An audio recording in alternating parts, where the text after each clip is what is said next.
You know, I'm running for governor because I am disgusted with the way that one party control and one city control of state government has pile driven not only the state of Illinois financially into the ground, but our economy and our reputation as well. And I am the father of a 12-year-old and a 10-year-old, and that shapes much of my thought process on many issues which we can talk about today, from school safety to workplace development, so that when my children are grown, like your children or grandchildren, I want them 10 minutes, not 10 hours from me, because they can't find a job that they're trained to do.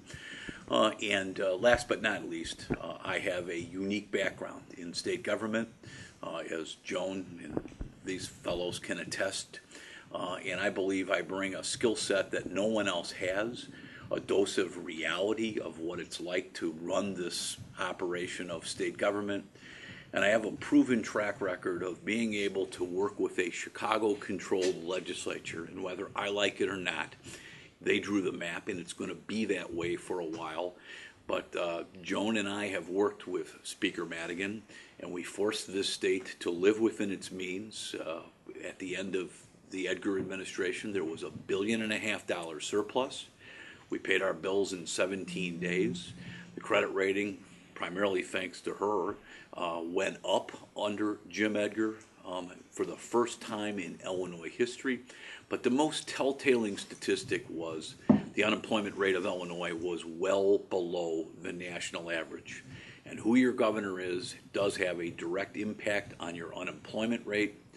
And I have an ability proven, both as a state legislator and as a staffer to both former Governor Thompson and Edgar, of being able to get a Democrat-led legislature to do things it's not always in its DNA to do, like live within its means. And there is no learning curve, no time for a learning curve. This is a state that is on the brink of no longer being one of the great industrial and financial capitals of America. And my job as governor is to bring back our competitive advantage, primarily against the rest of the Midwest, but bring back our competitive advantage and restore us to the capital of the Midwest once again. And I have a written plan to make us a destination economy for job creation. We are overtaxed. We have an archaic tax structure, of which I want to have a blue ribbon panel that will have people like a Joan Walters or a Doug Whitley.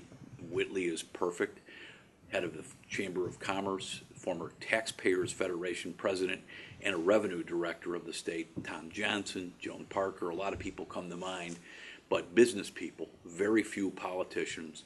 And model it after the Clear Commission, which completely rewrote, and I was part of that and the sponsor of most of the changes, that completely rewrote Illinois' archaic 1961 criminal code. We need a top-to-bottom overhaul of our tax structure in this state. It's unfair, it's archaic, and it is stifling economic development. And then my running mate. I don't care what anyone else says, I have the all-star running mate as lieutenant governor, at least among the Republican primary candidates. Representative Jill Tracy is a great mother of four. She grew up in Anna, Illinois, so there's four parts to this state. We're sitting in downstate, but southern Illinois is often forgotten, and they really feel like they are forgotten. Jill grew up in Anna, Illinois. Today she lives in Quincy, but the Tracy family owns and operates Dot Foods. Dot Foods is probably America's largest food redistribution company. Agriculture is our state's largest industry, but the Tracy family employs 2,000 Illinoisans in tiny Mount Sterling, Illinois, 4,000 people nationwide. They do business in all 50 states. And when Jill Tracy wakes up and looks across the Mississippi River into Hannibal, Missouri from Quincy every day, she knows firsthand what it takes to compete against Missouri and Kentucky and Wisconsin. And Jill and I are a team. We are a team dedicated to turning this state economically around. And then last but not least, Jill will have, in addition to being the lieutenant governor, a title that I call the repealer. I'm going to send Jill Tracy throughout this state, meeting with farmers, families, businesses, small and large, and say what regulations stifle you from growing here, what regulations are driving you to Texas or to offshore to India or someplace else. Illinois is overregulated. We regulate at the speed of government, not at the speed of business. Part of that is that this government is decimated. The Department of Insurance, the Department of Agriculture, the Department of Natural Resources, these agencies are skeletal, and we do not have the ability to give businesses the decisions that they need to make. Mitch Daniels, I was over to see Mitch while he was packing up his boxes to become the president of Purdue, and he turned to me and he said, "Kirk, I have 3 factories that are in Indiana that all wanted to go to Illinois." He smiled at me and he said, and unbelievably, Kirk, it was cheaper for them to do business in Illinois and they wanted to be in Illinois.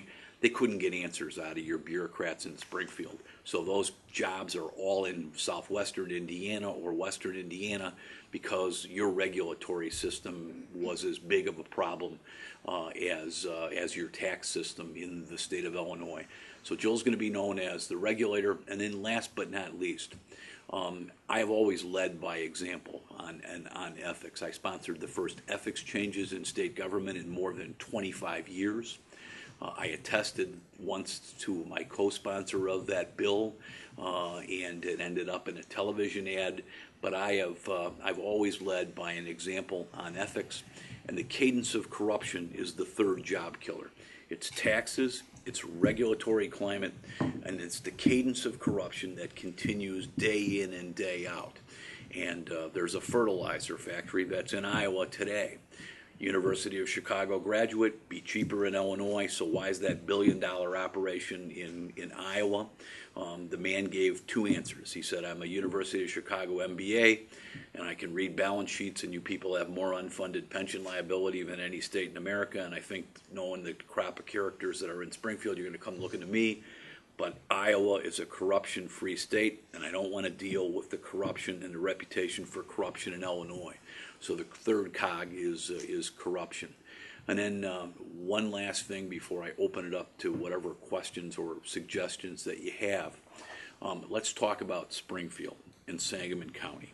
I got married in Elkhart, and my wife's family is historically tied to Decatur. I announced my candidacy for governor in front of the Governor Oglesby residence in Decatur, was married in Elkhart. I've lived in Springfield. This is my 2nd home. I lived here full-time when I worked for Jim Thompson. I was on the Senate staff for a while, and I live here, 90 or 100 days a year, plus because of my wife's ancestry, Grandma lived here and we would come back a lot. I'm a downtown Springfield resident, and I am astonished, and Mike Houston is a longtime friend of mine from Western Illinois University, in addition to your mayor. I sat next to Karen Hesera. I knew Ozzie Langfelder. I knew Mayor Telford. I've known all of your mayors. I am just astonished at the economic decline of Sangamon County because state government is in Chicago and not in Springfield. And I have met with the cons, I have met with downtown Springfield business owners, and state government is going to be in Springfield. If I want to be the CEO of General Motors, I've got to live in Detroit. And I watched the economic decline in my vision, and it's not my responsibility to have a vibrant economic Springfield, but I've seen firsthand the decline in real estate. There are 4,000 or 5,000 fewer people every day in downtown Springfield. Some of the decisions, and they were probably bad ones, were to let the state capital move out west here. But the wholesale movement of state government to Chicago is bad governmentally, and it has a profound impact on the residents of Sangamon County. I have great respect for rank and file state employees. I don't demonize them like one of the candidates in this race, and this workforce here is demoralized. It is not producing for the citizens of Illinois like it should. I have constituents. I'll give you a story because you people are here and you're the paper of Springfield. A man called me from Downers Grove and he said, I wanted to move an antique or go buy an antique vehicle the other day, Senator, in Ohio. And I wanted to know how you move and how I can, by law, move an antique vehicle from Ohio to Illinois. And I called our Secretary of State's office, and it was horrid. No service mentality. It was like I was talking to somebody, in Timbuktu. I called Ohio. I don't even live in Ohio. How you doing, hun? How's your weather? Been a cold winter, Oh, that's not a problem. I'll Federal Express you the forms that you need. So our workforce is demoralized. The kinds of technology that we have to service people is archaic compared to Kansas and Missouri and Ohio.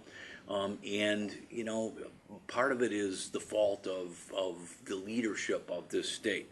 They want to see an employer who actually might walk into a DCF office or walk into the Prescott Bloom building and be around. And under Blagojevich and Quinn, they don't see their governor. They don't see their employer. Your paper wants to see you two walking around here and being in the lunchroom and being around. And so, in addition to all of the things I offer in terms of economic development, a proven ability to work with the Democrat legislature, and an ability to operate state government by hiring good people like the guys I used to work for as governor, I will improve, and I am laser focused on working with the mayor, the Sangamon County Board, in revitalizing the economic vitality. The medical community can't be the only great employer in this town. I want somebody who, if they want a career in state government, can have a career in state government, and I want them to be proud of the fact that they work for the state of Illinois when they're talking to their families and friends. And that just is one extra little burr in my saddle that motivates me, aside from the fact I love this state and I don't want it pile driven into the ground. So with that, I'm all ears. So how exactly would you do that? Because I think at least the Quinn administration has argued, you mentioned about the vacancies of office space downtown, and they have argued that it's because we've had reductions in the state workforce, which are mandated by the budgets that are passed and what have you, and they've simply consolidated office space. It's not because they're moving people to Chicago, it's because the workforce as a whole is so much smaller. Well, but Doug, and that's partially true, but Springfield needs to be the capital. I mean, in the administration Joan and I worked for, we essentially required our cabinet to live here. I had some very difficult decisions. Terry Gaynor, director of the state police. Terry, if you want to be the director of state police, you got to move to Springfield. Oh, Kirk, blah, blah. Well, guess what? He moved to Springfield. And I've got to lead, and I want my workforce here. This is where the systems that operate state government are.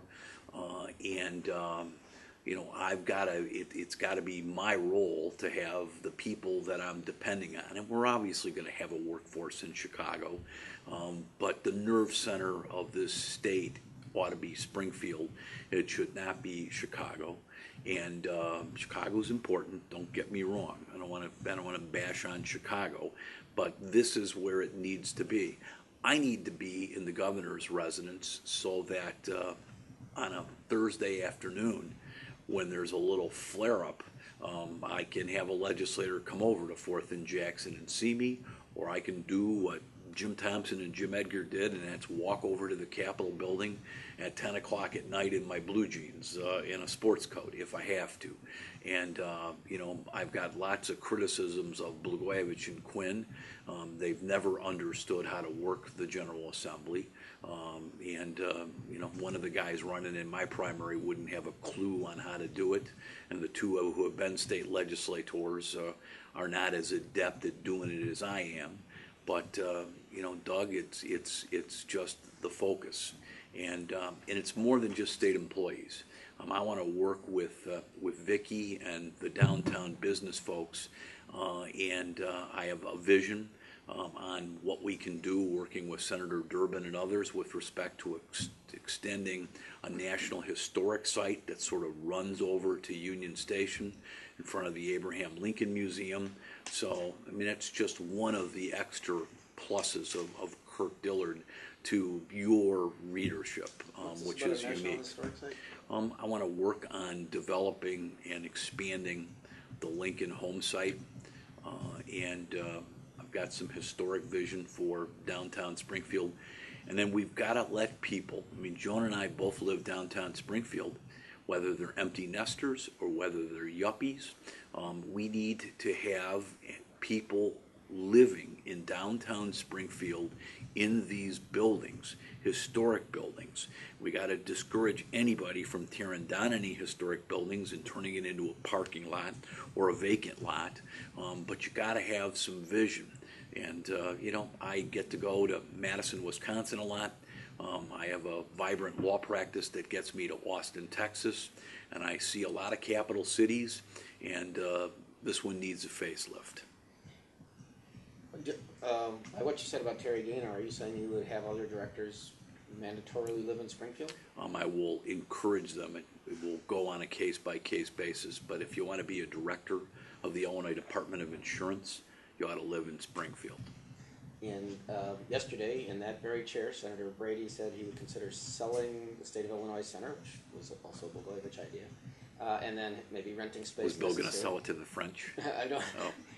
He didn't have a buyer that he named. Do you consider that an option? I don't know. I mean, it's something that you can look at. No, I mean, the Thompson Center is there. I mean, we have a lot of office space in Chicago. You know, 160 North LaSalle is now restored.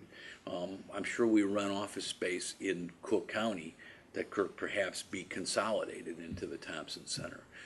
So I'll look at all the properties when I get there, but you know, the Blagojevich idea was bad, and it was to the French. I remember Peter Roscom took the lead on that, and we weren't even sure we had the legal authority to do it. And when you talked about how decimated some of these agencies are, and they don't have enough employees to do right, you, I believe, are definitely not for extending the tax, right? When it drops off. So I'm wondering, how do you fund? Are you saying we need more employees, and how do you pay for more employees? The tax. Let's talk about the tax. I didn't vote for the 67% income tax increase to begin with for a lot of reasons, including the fact that it was done in the middle of the night on the last day of session. I have said, I think like the treasurer, that we should roll it back. But I have kept all options open. I told the little editorial board in the White Building on Michigan Avenue in Chicago the other day that we are working on some modeling options, and you know, I want to see what the magnitude of the budget hole is when I get there. I have a sneaking suspicion it's bigger than anybody really has let on, and you know, Illinois needs a low, flat income tax. But all the options need to be there. That's why I'm going to have this blue ribbon panel that will include Bernie looking at, you know, it came up in the Illinois manufacturers debate the other day, whether or not you broaden the sales tax. But that would include lowering other sales taxes. But all options are on the table. And, you know, I did not take a no new tax pledge last time, but I will tell you this, taxes aren't going to go up. That temporary tax is going to be gone by the end of a Dillard administration, and we are going to get a lot of things in terms of structural balance in the state budget, changes in Medicaid, and workers' compensation, and a lot of things would go on to my laundry list if, and it's a huge if, it's a capital I and a capital F, if we ever don't let that automatically expire like it's going to. And so, you know, so it's not a hard and fast rule. But the tax is going to expire a big part of it at the end of the year. The election's in November. That's not going to give enough time for a blue ribbon panel to get together and look at all the options. So what would you as governor do to face it? And Contra just the other day said the gap is 1.5 some billion, I believe, maybe even higher than that, but I mean, in that ballpark. Right, and I want to see the size of it. You can do some things on a temporary basis while you wait for the bigger report to come back. Like if you can let it go and see how big your budget hole gets, or you can keep it for another 6 months, things like that.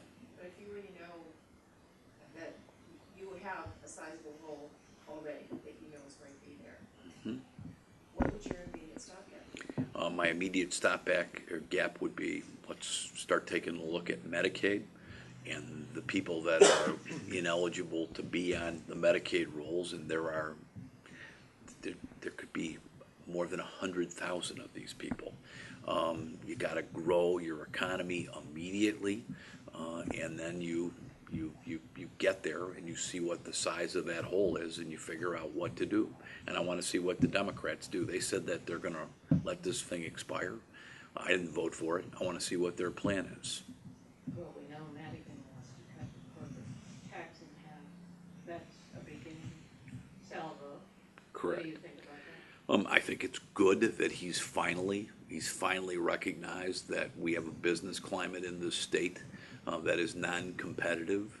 So it's a great place to start the discussions, and I'm glad that he's finally, after as many years as he's been the speaker, realized that our state is non-competitive against the rest of the Midwest and the rest of America with respect to taxation.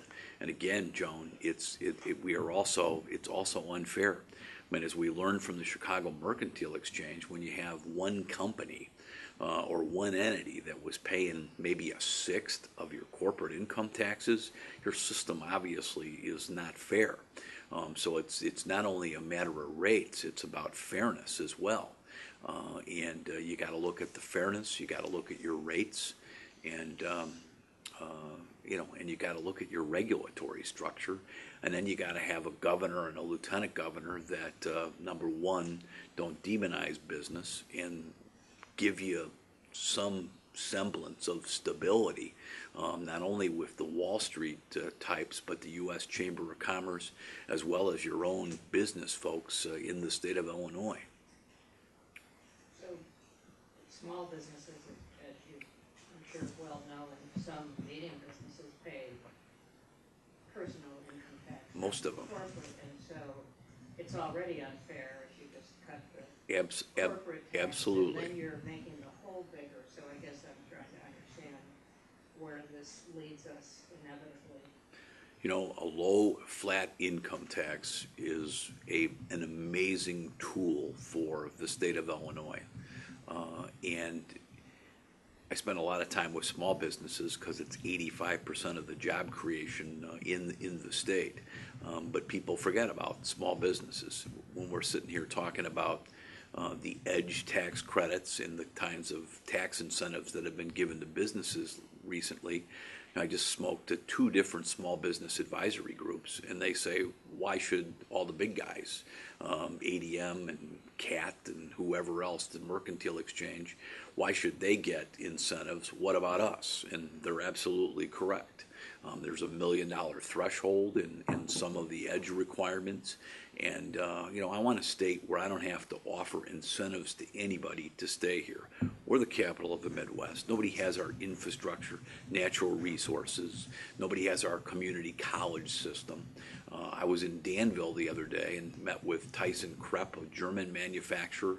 They have Watchcraft, which is the huge billboard or electronic circuit board company. And I asked the head of the Danville Chamber, why are these businesses on this side of the Illinois line if Indiana is, as I read, such a better place to do business? And they said, oh, it's not. Depends on what kind of manufacturer you are. Indiana has a corporate property tax on manufacturing. We do not. So Tyson Krepp, a heavy machine-oriented manufacturer, it is cheaper for them to be in Illinois than it is to be in Indiana, depending on the type of manufacturing. And then they said, and this was really important, they said, Illinois' community college system is so much better than Indiana. That the community college systems, and I hear this from manufacturers everywhere, our community college system is second to none. Whether it's Lincoln Land here, I'm on the College of DuPage's Foundation board. Our community college system is just critical to manufacturers, and we have the best in the United States, and we need to keep it that way. So, I never forget about small businesses because that's where most of the job creation is. But I will tell you, I was the sponsor of the law that lured Boeing from Seattle to Illinois. And I was in Rockford last week, 2 weeks ago, and there were 5 or 6 manufacturers there that said, we would never be manufacturing parts, and these are small manufacturers, family-owned manufacturers. We would never manufacture parts for Boeing if their headquarters were not in Chicago, but were still in Washington. So the big guys do beget business for the smaller, medium-sized businesses that are here. And if you're on the river where Boeing's headquarters is, and you own a restaurant, or you're a caterer, or you sell paper supplies, having 400 plus people is crucial. And then Cranes just wrote that they thought that bringing Boeing here psychologically led to other Fortune 500 companies coming here because Boeing was here. So everything is we're all in one pool together. And I got to take care of the person that has 1 or 2 employees or has thousands of employees, whether it's Boeing or Dot Foods. So overhauling the tax structure is the way to job creation. That's your... It's a massive component, and with all due respect to everybody else in here, I have the proven ability to work with a legislature that is incredibly diverse and controlled by Democrats to get things done. Everybody else loves to beat their chest and talk about this stuff. I've done it. It is, if I'm going to be criticized for being in the legislature for 16 or 17 years, there's some benefit to being there, and there's some benefit to having worked for Jim Thompson and Jim Edgar, 2 governors that knew how to get things done with very different styles. I have learned from a lot of other governors, including Governor Daniels. I've seen many governors operate. I do a lot of business in Texas, so for better or for worse, I see Governor Perry all the time and watch his style. And Texas has 2.8 million new jobs. 1/3 of all the jobs in the United States have been created by Texas. And people can say whatever they want about Rick Perry, but he's got 2.8 million more people working today in Texas, and we don't. What business do you have down there? My law firm is a massive Texas-based law firm. We are one of the largest. We gobbled each other up. So I spend a lot of time and on the phone a lot with Texas people. What happens if your blue ribbon panel recommends a progressive income tax as the best way out, or a sales tax on services? I bet you they won't recommend a progressive income tax, and we'll see what they recommend on broadening the sales tax base. You're against a progressive income tax, right?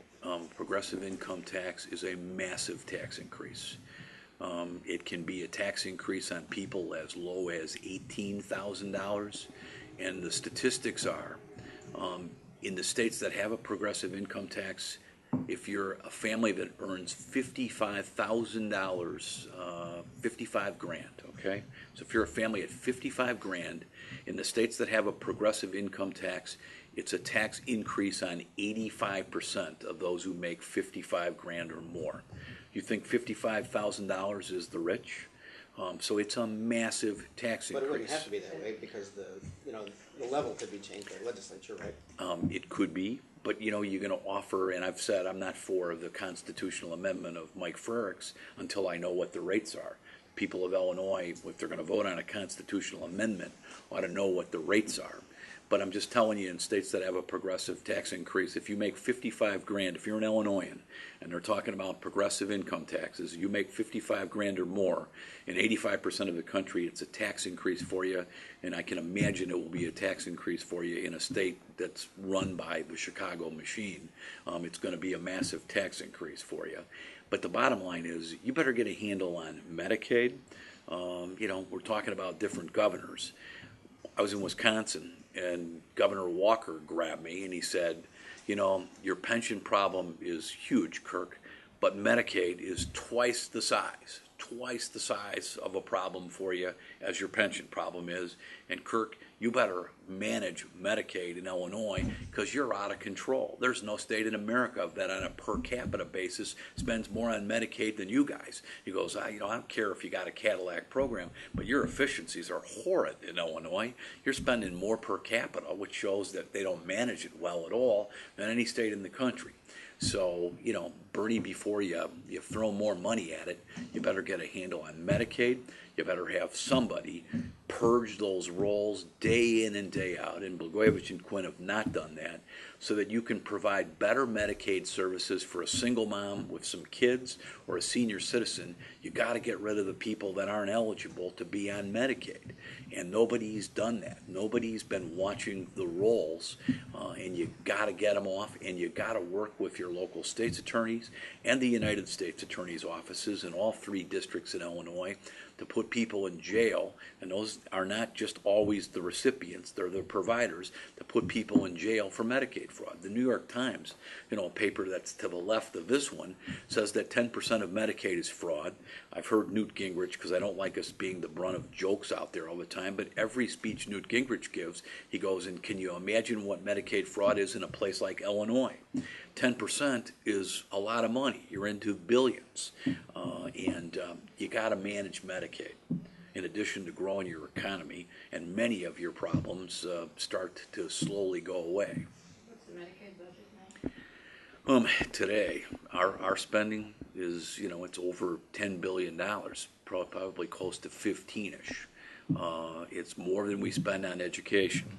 It varies depending upon, the numbers I use sometimes include federal funds, but it is our state's largest expenditure. It is massive, and it is growing. Even if it was 10% fraud and you rooted out every penny of that, that's not going to cover the gap that's going to exist when the income tax goes through. And you've got to purge the people. It's not just fraud. You got to get the people that aren't eligible to be on there, and then last but not least, you got to be innovative, and you got to figure out what kinds of waivers you can get. You're going to have to get them from President Obama for a while, and then hopefully we'll have a Republican president that will provide some relief on Medicaid. Otherwise, not only Illinois, but all the other states are going to choke to death on Medicaid expenses. You mentioned education. I know Senator Menard, your colleague from the other side of the aisle, has part of a new formula, at least elements of one that he announced. And the state is only spending or providing like 32% or something of the funding for education. What do you do? What's your plan for funding of schools across the state? You've got to start with your foundation level, which is way too low. I mean, that's one way to help your fairness. But Bernie, if you don't grow your economy, we're not going to do anything. If we don't get a handle on Medicaid, we're not going to be able to do a lot. Until you grow your state budget, until you grow your economy and get a handle on Medicaid and manage your state budget, your flexibility for education is limited. Well, another aspect of this, just from the governor's race, is Senator Brady, as you know, says create a Department of Education smaller than he would abolish the State Board of Education. Do you have an opinion on that? You're going to have a state board of education for, if nothing else, reasons for handling federal funding, and it doesn't have to be large, it doesn't have to be massive, but you got to have a state board of education. And on that state board, I'm going to put we had Lou Mervis in the years that we were there. We had business people there. A state board of education that will have good quality people on it. But it's not going to be a massive bureaucracy. But you got to have a state board of education because they got requirements under federal law and state law that you have to have. Dynamics of the race a little bit. I know you put out some internet ads today, which, for better or worse, means that you probably don't have enough money to put them on television yet. You've lost some big funders. Ronner got some of those. He's spending a lot of money. Just kind of go into the dynamics. A lot would be with the capital L. I mean, like, what's his name? Helene Curtis. Ron Gidwitz. Ron Gidwitz, who Right. was for you last time, is now with Ronner. What's the dynamics of this, and how do you compete effectively in the next 6 weeks as a less funded person who almost won last time? You do it through grassroots. I have a much better grassroots operation this time than last time. I have many of my legislative colleagues' support. I mean, around here I would have the strong support of Ray Poe. I have Sam McCann, who's a great champion of mine. Senator Larry Bomke is a great champion of mine. And in Southern Illinois, former Senator John O. Jones, who was one of Bill Brady's biggest supporters, is with me. Got Dwight Kay down in the Metro East area. Tim Bivens I'm going to be with tomorrow night, who was for Brady last time, up in northwestern Illinois. I'm not a regional candidate. And that was clear last time. Contrary to popular belief, I beat Bill Brady in the Metro East area of St. Louis. The Post-Dispatch strongly endorsed my candidacy, and I have Dwight Kay and strong support down there. Just got off the phone with Bob Plummer from RP Lumber right before I came here today. I won most of the counties around here. I won Sangamon County, Morgan County. So the counties that were most knowledgeable about state government generally were for me. My wife has ancestral roots in Lincoln, Logan County, and in Macon County. I don't have 5 people this time from DuPage County. I have DuPage County myself. That's 15%, up to 15% of the Republican primary vote. And I will clearly be the candidate that will run the best among minorities, the new immigrants. That's crucial to not have Cook County overtake you in a tsunami. So I'm not a regional candidate, and I think that's one of my keys to success with a great grassroots team that's out there. And a good message, hopefully editorial support. The Peoria Journal-Star, you guys last time were strongly for me, and editorial support helps. I mean, the Tribune was with McKenna for a lot of reasons, including his father's long ties business-wise to that paper. We'll see what they do this time. The Sun-Times is not going to endorse, they said this time. Just kind of a social issue umbrella thing, and I know at the Peoria debate, Treasurer Rutherford said that he's a reasonable Republican without horns and a tail, and he talked about you don't want to scare people. And I'd like to ask you about that, partly because some have perceived that you are at least stressing parts of your conservative credentials stronger this time. You spoke strongly in the rotunda for the anti-gay marriage, Save the Family rally, and I'm just wondering, can you convince not only Republican voters, but then a broader Illinois, which is more moderate and blue, that you are the guy, given some of the positions? Absolutely. I mean, my positions on issues have never changed. There wasn't last time I ran a gay marriage rally, in the rotunda. That was new this time, and I was invited to speak there, and I went and spoke. My positions have always been the same on every issue that's there. I didn't see any other candidates in an African-American church on 90th Street a couple of weeks ago at the invitation of pastors. I historically have been in African-American churches, not only in Chicago for decades, but I will have African-American support. And that's crucial to the resurgence of the Republican Party. I will do well. I was in West Humboldt Park the other day. I'm in Latino areas all the time. Tomorrow or Sunday night, I'm off to a massive Indian American event on a Sunday night.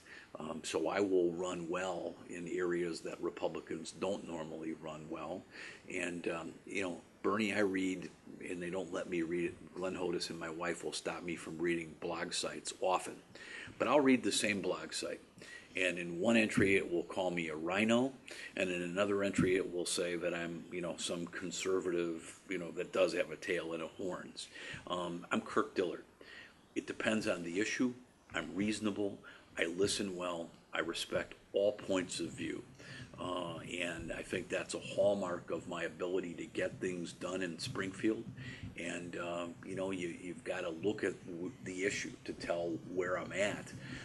But I always am respectful, and I listen to everyone. Bruce Rauner, for example, who of course is spending more than anyone, but he also he claims the support of Reverend Meeks, and I read that apparently that's true. Mark Brown wrote something in the Sun Times. So how does, again, in the Republican primary, how do you overcome the barrage of ads, etc., that he's running? Jim Meeks will endorse me in the general election as well. How do you overcome the barrage of ads? We've got 40-some days left. People are now focusing. Bruce Rauner he's a member of Rahm Emanuel's inner circle. He has given hundreds of thousands of dollars to Democrats. But what's more troubling with Mr. Rauner is his perpetual pattern of pay-to-play in his personal, professional, and political life. Let's begin with the fact that he is the guy that, said, all right, let's get Rahm Emanuel involved in a deal the minute he came out of the White House gates from Bill Clinton. And, there's no doubt that Rahm Emanuel made millions of dollars because of Bruce Rauner when he left the Clinton White House. And as one prominent Page 2 columnist always reminds me from the Chicago Tribune, Rahm Emanuel would not be the mayor of Chicago today had it not been for Bruce Rauner, because he gave Rahm Emanuel and Amy the ability financially to be the mayor of Chicago. Then he goes and he has the head of the Democratic National Committee. He gives $300,000 to Ed Rendell. Go read the Philadelphia Inquirer stories, of which the Tribune quoted the Philadelphia, or talked about the Philadelphia Inquirer stories to Mr. Rauner at that editorial board. You got to go read the Philadelphia Inquirer stories. Gives $300,000 to Ed Rendell, who was at the time, I believe, the head of the Democratic National Committee, or was at some point in time. $300,000, and suddenly, guess what? There's a lot more money flowing to Bruce's firm from pension funds in Pennsylvania after that. Stuart Levine, $25,000 a month, $25,000 a month for the mastermind of the Blagojevich corruption ring, while Bruce Rauner hawks teacher retirement system business in Illinois from those teachers he likes to demonize. He's hawking money from the Illinois Teacher Retirement System Board while Levine's on a payroll of his for $25,000 a month, while Levine is clearly, as the federal government proved in court, in a lot of control of the teacher retirement system investments. But Mr. Rauner says he didn't know Mr. Levine at the time. Well, a couple things. First of all, I'm not sure he's got anybody on a payroll around here for $25,000 a month that he doesn't know. We're working on that. And even if he did, it's still a conflict of interest, a massive one, and he should have known. And it was a subsidiary company. And then the Tribune was all over him. Did you or did you not call Arnie Duncan when your child was rejected? Your suburban child was rejected from the Walter Payton High School, to get that decision overturned. And then you follow, because the Sun-Times did the expose, at least $250,000 that went after that decision was made. It's just a perpetual pattern. And you can't claim you're an outsider when you're the ultimate insider like that, doing the buying, so to speak. And though that word will get out, his business dealings, from the lawsuits in the nursing homes, which make your hair cringe in Florida, where you didn't have one health care provider on the board, and then the case where 8,000 people in Michigan became unemployed, and Bruce got his millions, and then later on, very shortly, everybody else lost $285 million.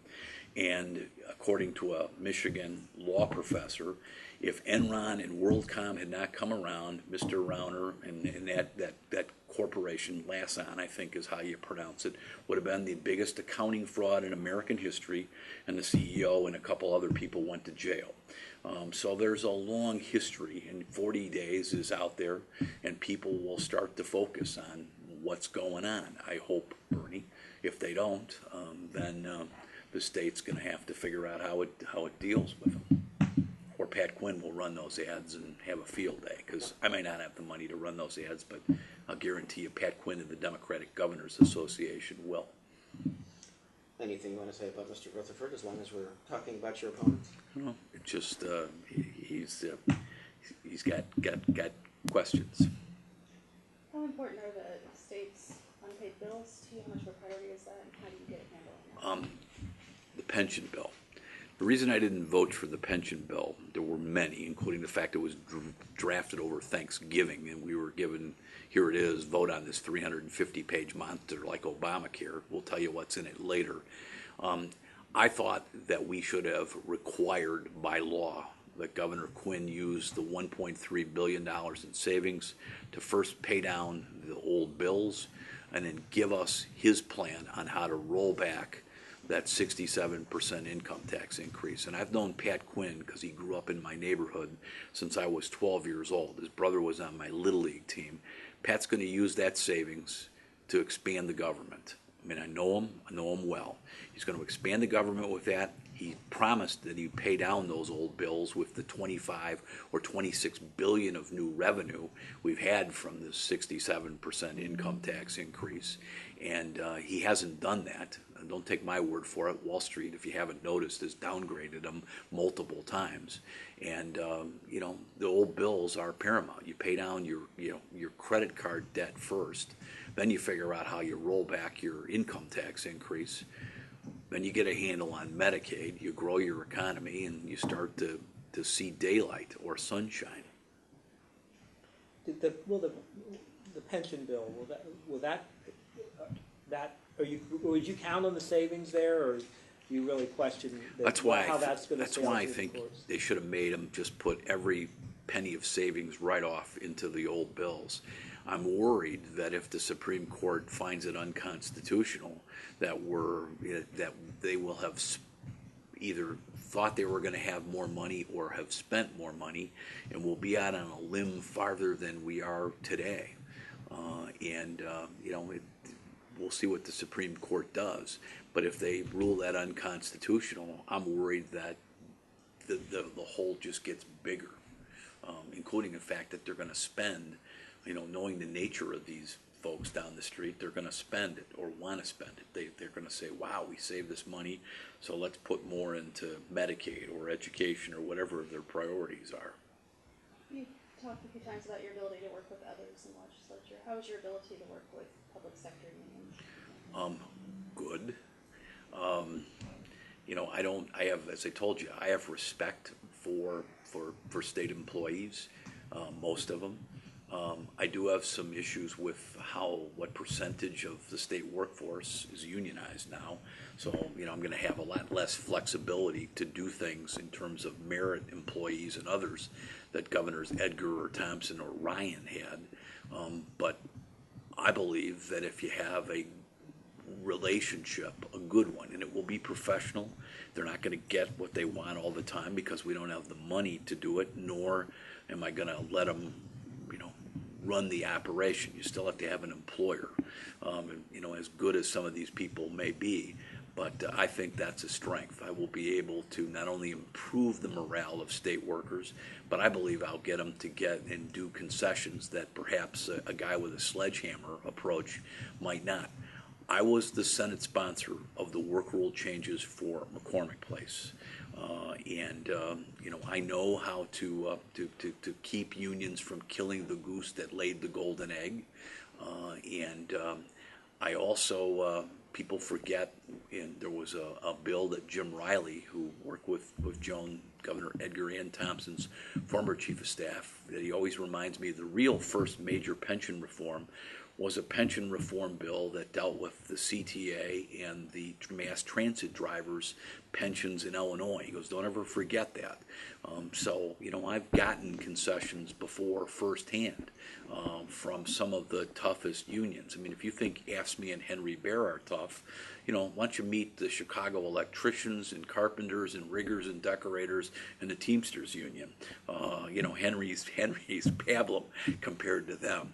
So, my relationships are good, and I think it's just critical to the services of the people of the state that the morale get improved of state employees, and that we be able to attract again, people like a Joan Walters or a Kirk Dillard or anybody that is that can be a good career professional in state government. I am reminded by this conversation that a non-union, I think merit comp state employee said they've gone years without a raise. What do you do about that, or anything at this point with this financial hole? Merit comp people should be getting and be eligible for the same kinds of raises that the union gets, and it'll be an administration that will be headed by me, and I've got to make it a priority. I can't always just give the unions the raises. There are very few left, but other merit pay employees that certainly work as hard as the union people do and are on the front lines every day, and they should not be treated like second-class citizens. How do you feel about the fracking laws that Illinois is setting up? Are you confident that they're good laws, or that we'll be able to regulate what's happening and stuff? Fracking is important, and it is hopefully, I'll keep my fingers crossed, an economic boon not only to southeastern Illinois, but most of the sand and siltate, most of those kinds of natural resources come from actually northern Illinois. So fracking's, all you got to do is look to the Dakotas and know that it can be, if it's done right, something that is very beneficial to Illinois. It's important to the trucking industry, to the railroads, the Manufacturers Association, and the Chamber are all for it. And obviously there are construction jobs that come from it as well. And I always tell folks the Sierra Club in Illinois was very much a part of the drafting of the fracking bill. So I'm comfortable with the fracking bill that's here, and I keep my fingers crossed, and I think it can be an economic plus for Illinois. We are under the impression that there really is nothing set up for the state to provide some extra resources to towns in southern Illinois that already are struggling. They're going to have all these trucks coming in and need all this extra infrastructure. Is there a way that the state can assist them in some way?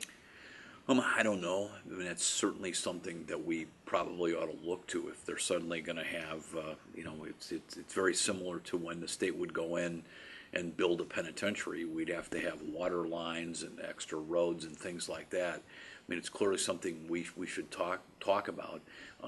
Hopefully those municipalities or local governments that will be impacted by fracking, hopefully they'll step up as a group or a unit, work through the Illinois Municipal League and others, and come and work with with DECO and others and figure out what way we can assist them. Speaking of prisons also, are we right-sized in terms of how many prisons we have? Let's start north. Thompson.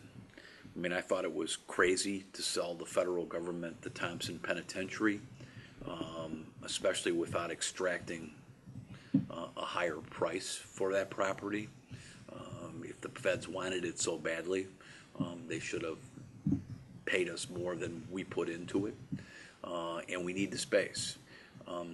The closure of TAMS, which was started under the administration Joan and I worked for. TAMS was built to control an inmate population to ensure the safety of the correctional employees and the other inmates.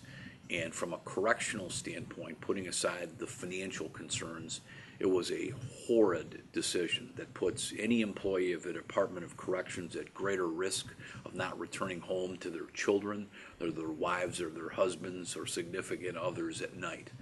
It was a bad decision from a correctional standpoint. The Department of Corrections under Governor Quinn is a mess. I've called for Salvador Godinez's after about 3 or 4 incidents, and it's a pattern of incidents, resignation. To have a gang member having access to gang information, getting a firearm when he couldn't get it as a regular citizen was just the backbreaker. And the Illinois Department of Corrections under Pat Quinn, whether it was, and it really hurt him in his last race when he was letting out people who were clearly violent criminals without even probably his knowledge from his system. Pat Quinn has no handle on what's going on in one of the most important functions of state government, law enforcement and corrections, and it's a mess. So TAMS was there for a correctional purpose, and now you have literally gang members in penitentiaries where they do not belong with the regular inmate population. Should TAMS be reopened? We should look at reopening TAMS and relook at its mission. Obviously, we need to look at the financial constraints of the Department of Corrections, but from a correctional standpoint, I believe that TAMS should at least be partially reopened to take gang members and others who are problems in the correctional department and put them in a place where they can't hurt other inmates or the employees of the Department of Corrections. State fair? Oh, yes, the state fair. Should Illinois be in the business of hosting a state fair, in your opinion? And should we have 2 state fairs? Let's start with a quarter of our economy is agriculture. So yes, you need a state fair. I mean, it is agriculture promotion, it's tourism, and yes, the state of Illinois should have a state fair. I mean, we're one of the largest agriculture states in America, and so the state fair to me is important for agribusiness. It's important that young people and farmers, family farmers, have a place to showcase what they do for a living, and absolutely we need a state fair. DuQuoin's again, I started off by saying that the people south of Interstate 64 sometimes feel like they are not part of Illinois. I mean, Metropolis, Illinois is closer to Atlanta, Georgia, not only mentally but physically, than they are Chicago. And, the DuQuoin Fairgrounds is used for a lot more than just the DuQuoin State Fair. And I think it's important to the culture of Southern Illinois, and I would keep the DuQuoin State Fair around. And if I'm lucky enough to be the governor of the state, I have told the people of Southern Illinois that, like the Edgar family, I will be an occupant of the DuQuoin home down there from time to time. I think it's important that the governor get to Southern Illinois, and it is a very unique region, very different than Central Illinois. And it's important to be down there. High-speed rail? I support Amtrak, Bernie. High-speed rail, it just depends on the budgetary nature. Generally I've been for it. It's faster rail. I wouldn't call it high-speed rail, but rail is part of the Illinois fabric. It's one of our best business tools, is we have more rail mile and more railroads than any state but Texas. And I think we have a unique place too, having gone to Western Illinois University. Our Amtrak system serves our major colleges, SIU, WIU. It's a lifeblood for WIU, it's a lifeblood for SIU, and it's important to Urbana-Champaign and Illinois State. So the way our Amtrak lines are set up are very important to some of our major college towns, and I've generally been within financial resources supportive of rail.